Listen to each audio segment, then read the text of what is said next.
இந்திய அண்டர் 19 அணி இங்கிலாந்தை வீழ்த்தி உலகக்கோப்பையை இன்னைக்கு ஜெயிச்சிருக்காங்க. முக்கியமாக இந்த அணியை பற்றி என்ன சொல்லணும் அப்படின்னு பார்த்தீங்கன்னா, இது வரைக்கும் இந்திய கிரிக்கெட் அணி பல அண்டர் 19 டீம் அமைச்சிருக்கு. ஆனால் அதில் மிகச்சிறப்பான ஒரு அணின்னு பார்த்தீங்கன்னா இதை சொல்லலாம். உலகக்கோப்பை இறுதிப் போட்டியை ரொம்ப பயமே இல்லாமல் கையாண்டிருக்காங்க. முக்கியமாக வைபவ் சூரியவம்சி பாராட்டி ஆகணும். கூடிய விரைவில் மெயின் டீம், அதாவது இந்திய கிரிக்கெட் அணியோட பெரிய டீமுக்கு உள்ளே போகிறதுக்கு பெரிய வாய்ப்பு இருக்குது. அவர் தாராளமாக உள்ளே சேர்த்துப்பாங்க. ஃபஸ்ட்டு T20 தான் இறங்குவாருன்னு நம்புவோம். இன்னொன்று, அவரோட ஆட்டம் என்ன அடி, எப்படி போட்டாலும் அடி, சரியான தில்லு, ஷார்ட் செலெக்ஷனு, ஒன்றுமே பண்ண முடியாது. அவர் பண்ண வேலையில் தான் இங்கிலாந்து போலரால் ஒன்றுமே பண்ண முடியாமல் அவங்களால ஆட்டத்தை கை கடைசி வரைக்குமே கொண்டு வர முடியல.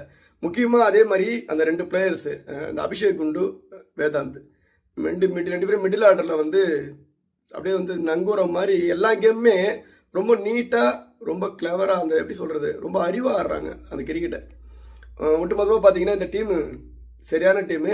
ரொம்ப ஹாப்பி. ஏன்னா தொடர்ச்சியாக 2018, 22, 26 இந்த 3 முறையும் இந்தியா அண்டர் கிரிக்கெட் அணி தொடர்ச்சியாக கப்பு ஜெயிக்கிறாங்க.